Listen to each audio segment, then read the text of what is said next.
बाजूला ज्या काही घडामोडी घडतात त्याचे प्रत्येक अपडेट आपण घेणार आहोत। मात्र त्याआधी एक नजर टाकूयात हेडलाईन्सवर। हेडलाईन्स प्रायोजक राम बंधू पापड आटा आणि पापड मसाला। भोंदू खरातच्या पोलीस कोठडीत वाढ। खरातला 1 एप्रिलपर्यंत पोलीस कोठडी। आरोपी विरोधात असलेले आरोप अतिशय गंभीर असल्याचं कोर्टाचं म्हणणं।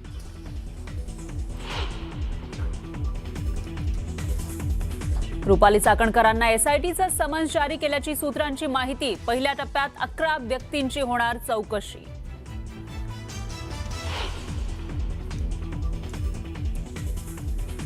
भोंदू खरातकडून माइंड रीडिंगच्या नावाखाली फसवणूक। महिलांना लक्ष्य करत मानसशास्त्रीय पद्धतीने संपादन करत होता विश्वास।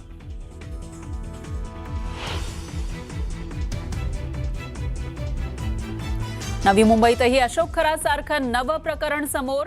मॅट्रिमोनी साइटवर महिलांची ओळख शोषण करणाऱ्या आदर्श म्हात्रेवर गुन्हा दाखल।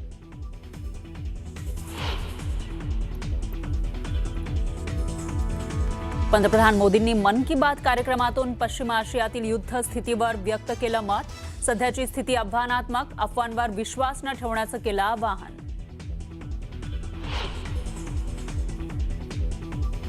इराणनं शस्त्रसंधीसाठी ठेवली नवीन अट। स्ट्रेट ऑफ हॉर्मुझवर पूर्ण नियंत्रण मान्य करा, तसंच इथून जाणाऱ्या जहाजांकडून कर वसूल करण्यास परवानगी देण्याची मागणी।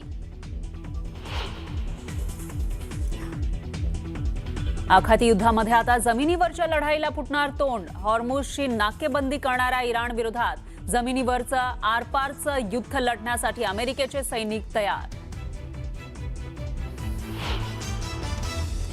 ट्रम्प यांच्या विरोधामध्ये अमेरिकेतच असंतोषाला फुटलं तोंड। इराण युद्ध आणि प्रत्यार्पण धोरणाविरोधात अमेरिकेच्या 50 राज्यांमध्ये आंदोलन।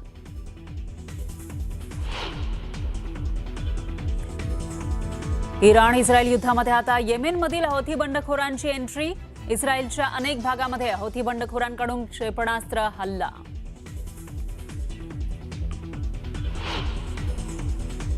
पंढरपुरात चैत्र एकादशी निमित्त भाविकांची उसळली गर्दी। 11,000 सूर्यफुलांची विठ्ठल मंदिरात सजावट। आणि काश्मीर तसंच लडाखमध्ये तुफान बर्फवृष्टी। बांदीपोरा अनंतनागमध्ये झालेल्या बर्फवृष्टीमुळे तापमानात मोठी घट, तर झोसिला पासमध्ये पडलेल्या बर्फामुळे रस्ते वाहतूक विस्कळीत।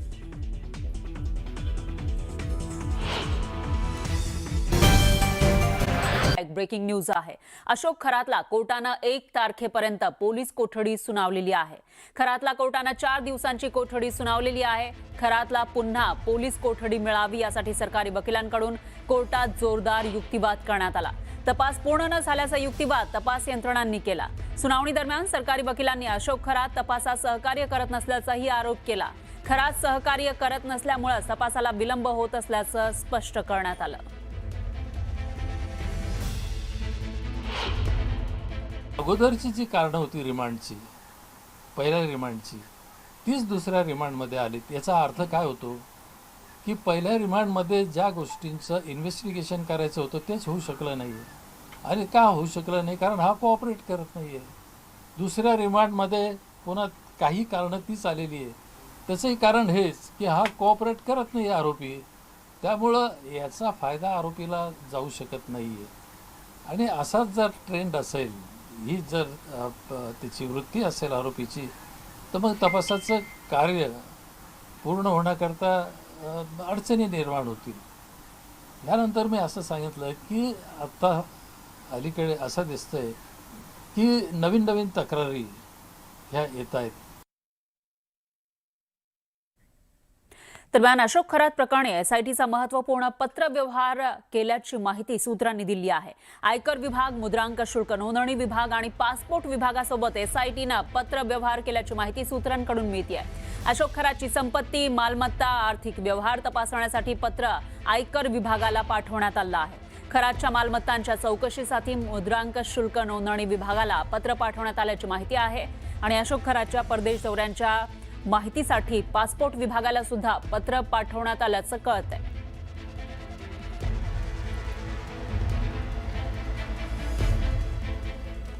दरम्यान अशोक खरातच्या खास भक्तांना आणि निकटवर्तीयांना एसआयटीनं समन्स जारी केल्याची माहिती सूत्रांनी दिली आहे. पहिल्या टप्प्यामध्ये 11 व्यक्तींची चौकशी होणार असल्याचं कळतंय आणि यामध्ये अनेक वजनदार व्यक्तिमत्वांचा समावेश आहे. रुपाली चाकणकर यांचा सुद्धा यामध्ये समावेश असल्याची माहिती आहे. या व्यतिरिक्त 8 लोकप्रतिनिधी आणि अधिकारी एसआयटीच्या रडारवर आहेत. मात्र चौकशीची जागा गुप्त ठेवली जाणार असल्याची माहिती आहे. अनेक धक्कादायक माहिती आणि पुरावे एसआयटीच्या हाती लागल्याचं समजतंय.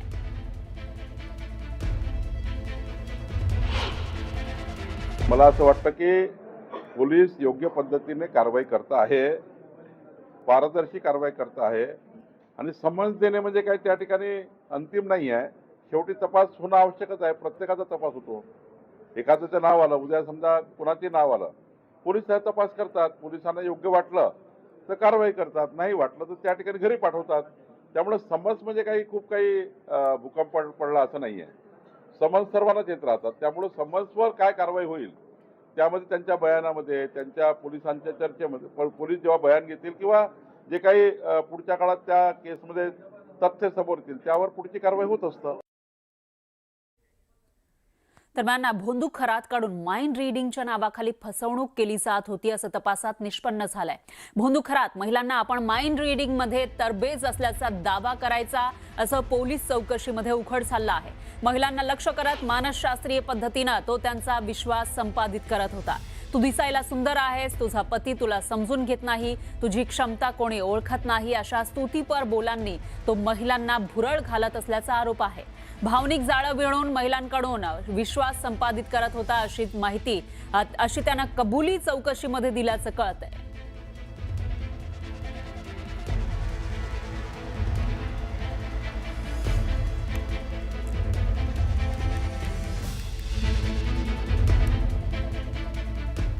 दरम्यान लहान गुन्ह्यांमध्ये गुन्हेगारांना मदत करणाऱ्यांची चौकशी केली जाते. मग खरात प्रकरणामध्ये केसरकर, चाकणकर, तटकरेंना बोलावलं का असा सवाल राऊतांनी विचारलेला आहे.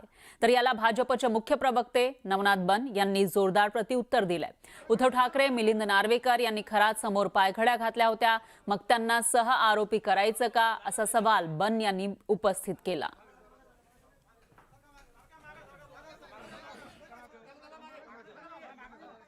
या अफवा कोण पसरवत आहे? या अफवांचा उगम गुजरात मधून झाला.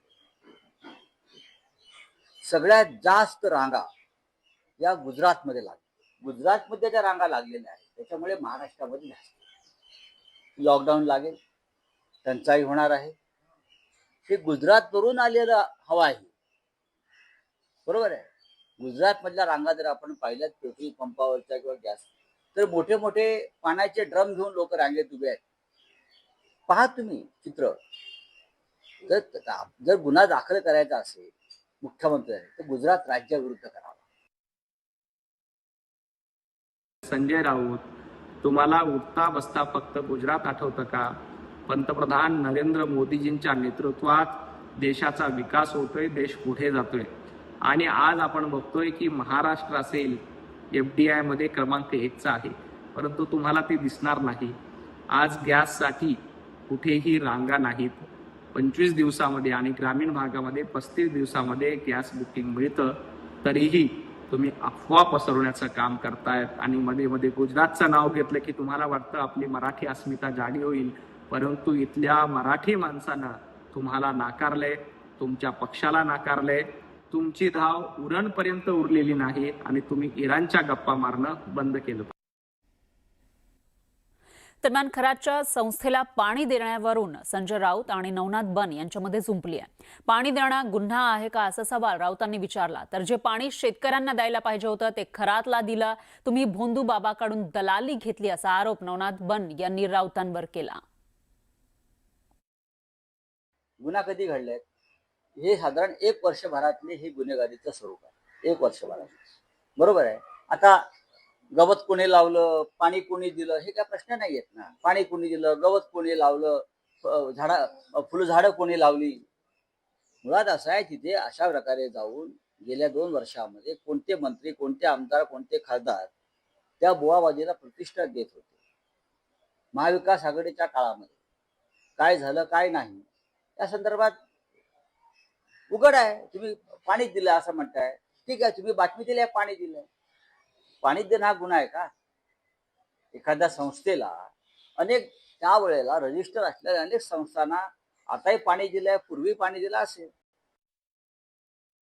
जे पाणी शेतकऱ्यांना द्यायला पाहिजे होतं, दुष्काळग्रस्तांना द्यायला पाहिजे होतं, ते पाणी महाविकास आघाडी सरकारनं या भोंदू बाबा खरातला दिलं. आणि दुर्दैवानं संजय राऊत त्याचं समर्थन करतात. संजय राऊत, तुम्ही नाशिकचे संपर्क प्रमुख होतात. या काळात तुमचा आणि खरातचा संपर्क आला का? तुम्ही या भोंदू बाबांकडनं दलाली घेतली म्हणून अशा पद्धतीचे आरोप करताय. किती रुपये दलाली घेतली आणि या दलालीतनं नेमकं तुम्ही काय कमवलं? अशा पद्धतीच्या भोंदू बाबाला घेतलेल्या निर्णयाचं तुम्ही समर्थन करता. तुम्हाला लाज वाटली पाहिजे. आणि जी दलाली घेतली, या दलालीतनं नेमकं काय केलं, याचं उत्तर जनाब संजय राऊत यांनी महाराष्ट्राला दिलं पाहिजे. या प्रकरणावरून आरोप प्रत्यारोप सुरू असतानाच आता भोंदू बाबा अशोक खरातचा आणखी एक गोरखधंदा समोर आलाय. बड्या उद्योगपतीचे काळे पैसे पांढरे करून देण्याचं काम हा भोंदू करत होता का, असा प्रश्न निर्माण झाला आहे. मिरगाव इथं शिवनिका संस्थानला नरेंद्र हेटे या उद्योजकानं 5 एकर जमीन दान दिली. त्यानंतर मिरगाव इथल्या शेळकेंची 5 एकर जमीन हेटेंनी 24 लाख रुपयांना खरेदी केल्याचं दाखवलं. मात्र 4-5 महिन्यातच ही जमीन शिवनिका संस्थानला दान देताना या जमिनीची किंमत 32 लाख दाखवण्यात आली. त्यामुळे हा भोंदू उद्योजकांबरोबर गोरखधंदा करत होता का, हा प्रश्न उपस्थित होतोय. भोंदूबाबा अशोक खरात याचा आणखी एक कारनामा समोर आलाय. उद्योजकांचे किंवा व्यावसायिकांचे काळे पैसे पांढरे करून देण्याचा जणू काही त्याचा धंदा होता काय, असा हा प्रकार या निमित्तानं समोर येताना दिसतोय. मी आता मिरगाव येथील ईशानेश्वर मंदिराच्या समोर आहे आणि आपण बघू शकतो ही जी शिवनिका ट्रस्टची जी मालमत्ता आहे, ही 5 एकर क्षेत्र आहे ईशानेश्वर मंदिराच्या समोरचं.